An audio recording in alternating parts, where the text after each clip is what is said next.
Hello BookTube, this is Weekly Reads. As has become rather common for me the past few weeks, my reading plans for this week did not quite go exactly as I had hoped. I intended to spend the last days of November finishing up Nonfiction November, a BookTube event in which participants read varying amounts of nonfiction over the course of November. I tend to try to dedicate the entire month to nonfiction, although that hasn't quite been the case the last 2 years. Last year I was one of the hosts of A New World's November, and this year, yeah. So my plan was to read H.W. Brand's Our First Civil War. This is a history about that looks at the American Revolution, not through the lens of the conflict between the Patriots, those colonists who were in favor of political independence from Britain, and the British, but between the Patriots and the Loyalists, the colonists who were in favor of the colonies remaining within the British Empire. And I was planning on reading, after I finished Our First Civil War, Miracles of Our Own Making, A History of Paganism by Liz Williams. This is a history of paganism, and I'll talk a bit more about that in a second. So, I had a go at Our First Civil War last week. I did an early weekly reads and planned on reading or starting Our First Civil War on that Friday afternoon. And I don't know if it was like my cold or, well, it really wasn't a cold, allergies or what, but after I filmed that particular weekly reads, I just felt down. I was rather morose and tired and I wasn't feeling well. I think probably more emotionally than physically, and I really did not get on with this book at all. I didn't have the patience for it. Now, because I know Brands is a really good writer, and I've liked some of his other work, namely Dreams of El Dorado. But at the same time, how he introduced the story or his narrative kind of set me off.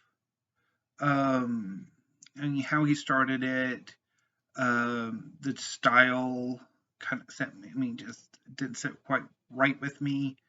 And I don't know necessarily if, and I've experienced something similar when I did the first book in Rick Atkinson's series on the American Revolution. I'm blanking on the name right now. But I had similar sort of, I didn't quite get on with that either, so I don't know necessarily if I also have a lack of interest in the American Revolution or what. I don't know. But I did decide to set this aside, and I will come back to it in the near future. When exactly, I don't know. Hopefully when I'm more in the mood for it. Now, I am much more confident in saying that I did not care for what I read of Miracles of Our Own Making. This is a history of paganism, neo-paganism, but I mean, to be honest, both terms are incredibly problematic. And I wish there were better terms for not only the traditional pre-Christian religions of Europe, but also their modern reconstruction or reimagining. which is largely what Miracles of Our Making is about. It's about neo-paganism and um, its development historically, as well as what aspects of what we know or have made up that has since been superseded by what we know, like the Celts and the Anglo-Saxons and King Arthur and so on and so forth. So I started the book on Sunday, and I really didn't like what I read. It's just like the writing's not very good. The research isn't. I mean, the book doesn't fall into the woo-woo trap, or being too credulous in its interrogation of its sources. But I kind of wish it were a bit more rigorous and better written. So this one I definitely did not like.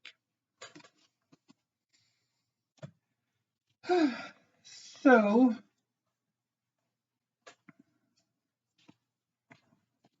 got those books in the wrong order. So basically on Saturday and Monday, Tuesday, and Wednesday to round out November, I turned to poetry. Ordinarily, so my plan was to read only nonfiction in November this year, to make up for not doing that last year. But while the first 2 weeks were enjoyable, even though there were 2 books that I didn't get on with, afterwards, it was like everything I was reading, I was bailing on. So I think either next year I need to either not do the entire month of nonfiction and do actually nonfiction mixed, mostly read nonfiction, but mix in poetry, fiction, manga, whatever else strikes my fancy, or make a more concerted effort to broaden the nonfiction that I will be reading outside of history. I do notice that if I'm reading any one genre for too long a time, I tend to kind of get sick of it, and my bailing increases noticeably afterwards. So I don't know exactly what I'll do. I mean, I've got a whole another year or most of a whole another year to figure that out. But anyway, so I turned to poetry to fully finish November. On Saturday, I read Queer Nature, a poetry anthology edited by Michael Walsh. This is an anthology from Autumn House, which is distributed by the University of Chicago Press. And it's an anthology that looks at nature-oriented poetry written by queer poets. I love this anthology. It was phenomenal. As I mentioned on Friday, I was not feeling well at all, whether mental or physical. I think it was probably mostly mental, but there were some physical components as well. But on Saturday and reading Queer Nature, I felt much, much better. This anthology did wonders for me. I loved it. It reintroduced me to poets that I've read years ago. I want to I reread Diving the Wreck. Is that it? I keep blanking on the name, by Adrienne Rich.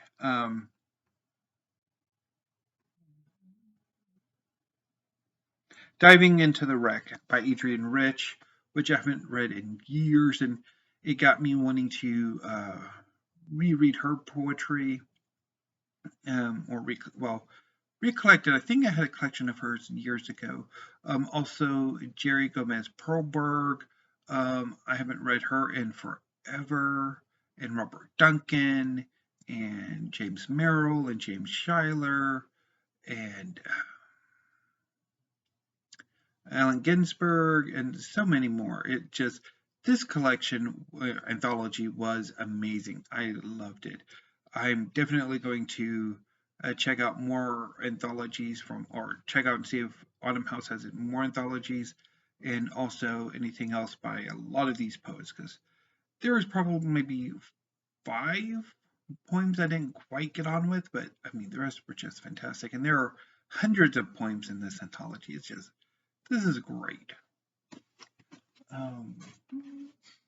So to finish off the November, I read some of the slim volumes of poetry I picked up over the course of this month. I started off with A Half-Read Sea by Evie Shockley. This is her debut collection.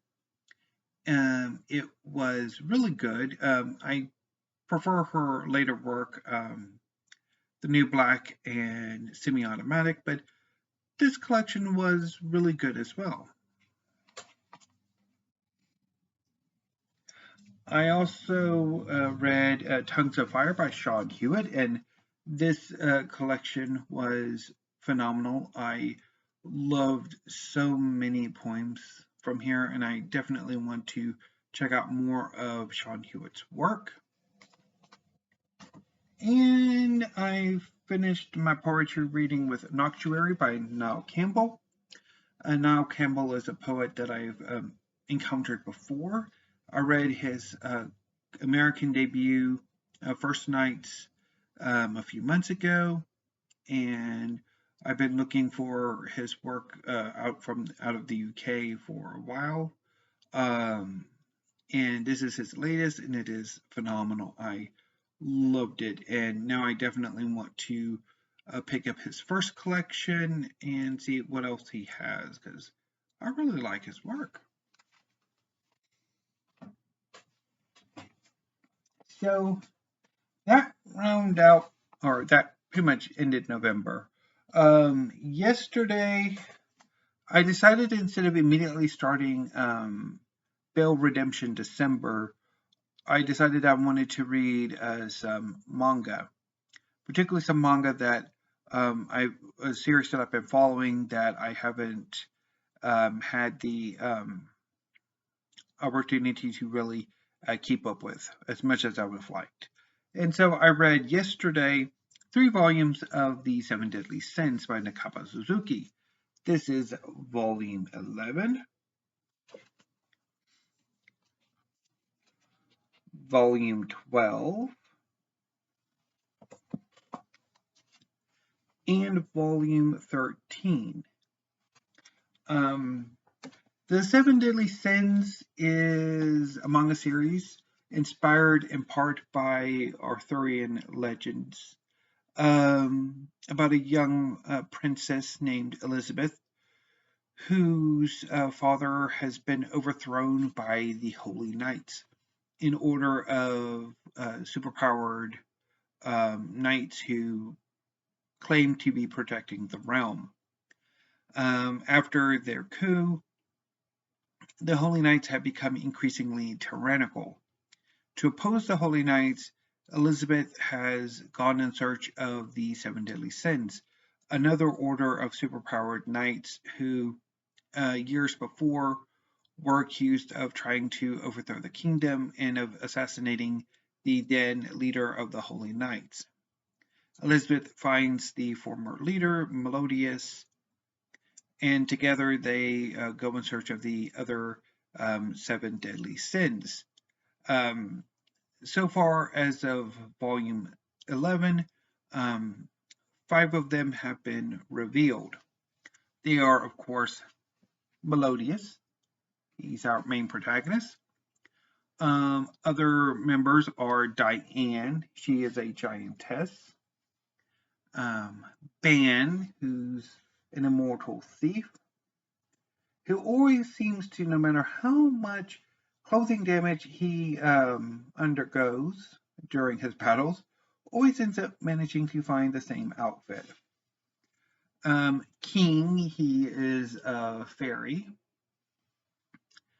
and Gowther, who is a mysterious young man with psychic abilities. Not much is known of him so far in the series. The last arc was largely about finding him. This present arc sees Elizabeth, who is this character here, being kidnapped by the Holy Knights for a nefarious ritual that one of the two heads of the Holy Knights seek to do. The seven deadly sins go to rescue her, several of them having been tossed there, and some using magical transportation. The seven deadly sins then invade the capital of the Kingdom of Leonis. At the same time, a young king of Camelot comes seeking an audience with Leonis's king. And this young king is Arthur, who ends up getting involved in the fight as well. Over the course of the various battles, a number of the Holy Knights realize that they have been lied to, that they've been manipulated, that things aren't quite what they seem, and begin to switch sides, notably Hauser and Quilia, and also later Guilt Thunder in one awesome sequence. And then as the volumes progress, this first major arc wraps up. The leadership of the Holy Knights are defeated, and the King of Leonis is returned to his throne. Also, the sixth member of the Seven Deadly Sins rejoins the group, and she is another character from Arthurian legend, Merlin, although she's a woman here. And pretty cool character, too. I love these 3 volumes. They were just so phenomenal. I loved the battles, the sort of story development, how some of these battles wrapped up, the sort of drama. It was wonderful. I loved these 3. My only critique would be that during the climax of the final battle of this arc, a number of characters die. And one character in particular is quite impactful and really should have stayed dead, but he didn't. So anyway, but I love these. I had a blast, and I wanted to go order some more volumes of Seven Deadly Sins after I finished these 3. It was fantastic. So I'm definitely looking forward to picking up more of this series and talking about it because it was fun. So today I decided to, before I got to begin Bell Redemption December, I decided I wanted to read the latest volume of Eden Zero.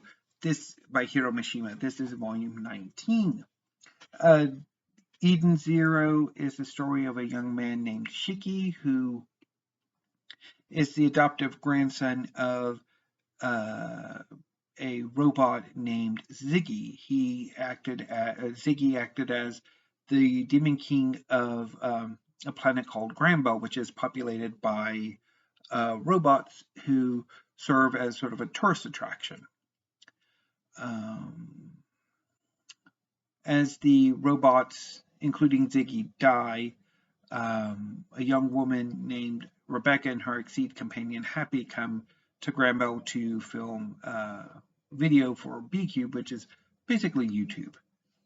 The androids malfunction and threaten to kill her and Happy, or Rebecca and Happy, and Shiki rescues them and escapes the planet with them.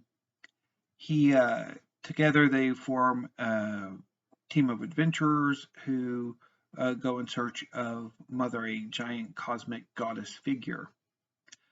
As the trio travel, they encounter any number of interesting characters who join their crew.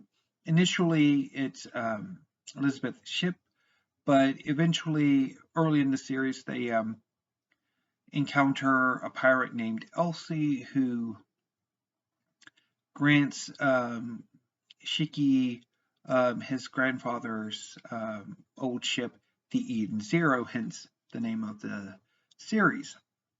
And so the steadily growing crew basically go on adventures. This particular volume 19 wraps up the AOA War arc, which took place or covered the last few volumes. So in the AOA War arc, Shiki discovers that his adoptive grandfather isn't quite as dead as he thought and has gone rogue, that he's turned against biological life in favor of an artificial supremacist view of things. And he has invaded the AOA cosmos, part of the great cosmos. There are basically a number of cosmoses in this setting. The series starts in the Sakura one, which is fairly normal-ish. But the AOA cosmos is partially an ocean in space. And the AOA cosmos is ruled by a being called Poseidon Nero. Ziggy incites machine rebellion, and though it is stopped, Nero designates his son Poseidon Shura to deal with the crisis. And Shura's method is to wipe out all artificial life in the AOA cosmos using the All-Link system, which is located on one of the planets. To stop Shura, the crew of the Eden Zero, as well as the Interstellar Union Army and rebels within the Nero's empire, converge to stop him. After a series of battles, the crew, or parts of the crew, confront Shura for a final battle and rescue Witch, one of the 4 shining stars of Eden's Zero. And so Shiki and Shura fight, Ziggy and Nero fight off on the capital of the AOA cosmos. There's fighting in the space, there's fighting everywhere. And this volume wrecked me, just absolutely wrecked me. The final the penultimate chapter of this volume is amazing. It is absolutely amazing. It was heartbreaking. I teared up. It was just so well done. And the fights, particularly Shiki and Shura's fight, that was amazing. Laguna's fight with Iluna was amazing. And the ending, this was fantastic, just absolutely fantastic. I want volume 20 now. I can't wait until later this month to get it. But I'll have to wait. So anyway, yeah, that was great. I think some point next year after I read Fairy Tale, I'm going to reread all of Eden Zero, definitely. So after I read Eden Zero, although given that I was an emotional wreck afterwards, I probably shouldn't have, but I decided to get started on my Belle Redemption December project. And the first book that was aiming to bail redeem was Tokyo Revengers by Ken Wakui. This is a manga series that is about a young man named Takemichi who at 26 is a loser. He basically ping pongs from one dead end job to another. When one day he hears on the news that his junior high girlfriend and her younger brother were both killed by the Tokyo Manji Gang, a major criminal organization in this particular setting. A few days later, he falls in front of a train, and as he's waiting for the train to hit him, he flashes back to when he was 12. And he basically has, like that day 12 years earlier, where he and his friends were planning on going to rumble with a rival school.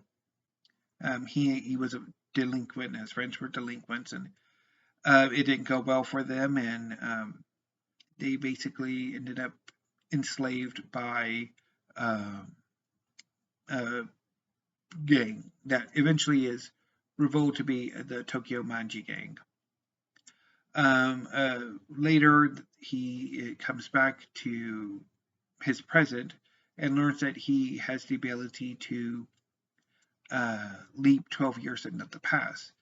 And he's told this by Naoto, who was and is the younger brother of Takemichi's junior high girlfriend Hinata.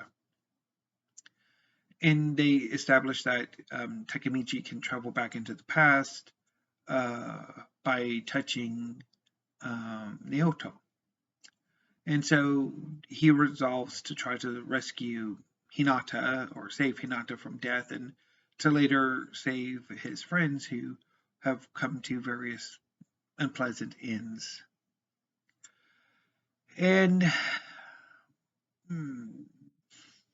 this is a bail redemption rejected. I love the artwork. I mean, the artwork is really well done. Just like, but I just don't like the story, and I really don't like Takemichi. He's not I don't like him. And I don't tend to like this style of protagonist. So I think as much as I love the artwork, I don't like the story. So it's a bail redemption rejection, and I don't think I will continue on with this series. Now, moving on to what I will be reading this coming weekend and the work week. I'm going to be sticking with Bail Redemption December.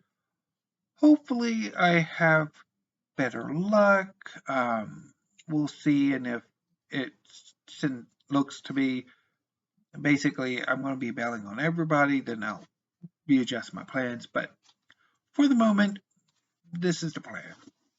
So I'm going to start this weekend with The Promise of Space and Other Stories by James Patrick Kelly.